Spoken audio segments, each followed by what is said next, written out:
understand the value of constitutions. Because constitution is released by Dr. Bhimrao Ambedkar about 3 years. Thank you. देखिए, ये तो किया मैंने अपनी अंग्रेजी मातृभाषा, अंग्रेजों की मातृभाषा अंग्रेजी का सम्मान। हर भाषा का सम्मान करना अति आवश्यक है, क्योंकि अगर हम उनकी भाषाओं का सम्मान नहीं करेंगे तो वह भी हमारी भाषा का सम्मान नहीं करेंगे। ये प्रेरणा मुझे स्वामी विवेकानंद जी के एक किस्से से मिली। स्वामी विवेकानंद जी शिकागो सम्मेलन में गए थे। वहाँ सभा के आखिर में एक दर्शक ने उनसे कहा हेलो, तो स्वामी विवेकानंद जी ने बोला नमस्ते। अंग्रेजी दर्शकों ने सोचा लगता है स्वामी जी को अंग्रेजी में बात करना नहीं आता, इसलिए उन्होंने कहा नमस्ते, आप कैसे हैं? इसको सुनकर स्वामी जी ने कहा हेलो, आई एम फाइन। इसको सुनकर दर्शक आश्चर्यचकित रह गए और उन्होंने कहा स्वामी जी, जब हमने आपसे अंग्रेजी में बात की तो आपने उसका उत्तर हमें हिंदी में दिया, और जब हम आपसे हिंदी में प्रश्न कर रहे हैं तो आप हमें उसका उत्तर अंग्रेजी में दे रहे हैं। ये क्या बात हुआ?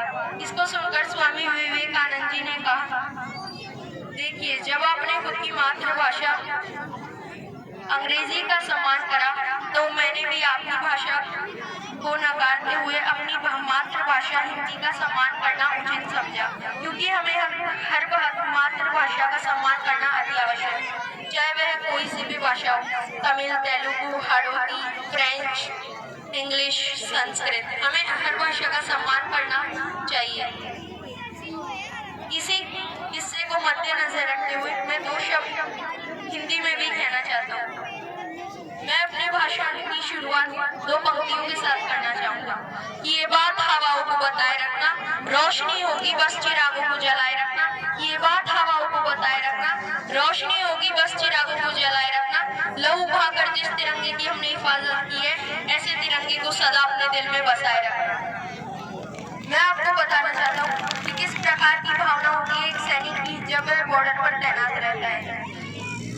ये देश तुझको नमन है मेरा, ऐ देश तुझको नमन है मेरा। जीऊं तो जीवा पर नाम हो तेरा, जीऊं तो जीवा पर नाम हो तेरा। मरूं तो तिरंगा कफन हो मेरा, मरूं तो तिरंगा कफन हो मेरा। और मैं बताना चाहता हूँ उसकी स्थिति क्या होती है। 5 डिग्री मात्र एक ऐसा तापमान है जहाँ एक सामान्य व्यक्ति घर के बाहर नहीं निकल पाता।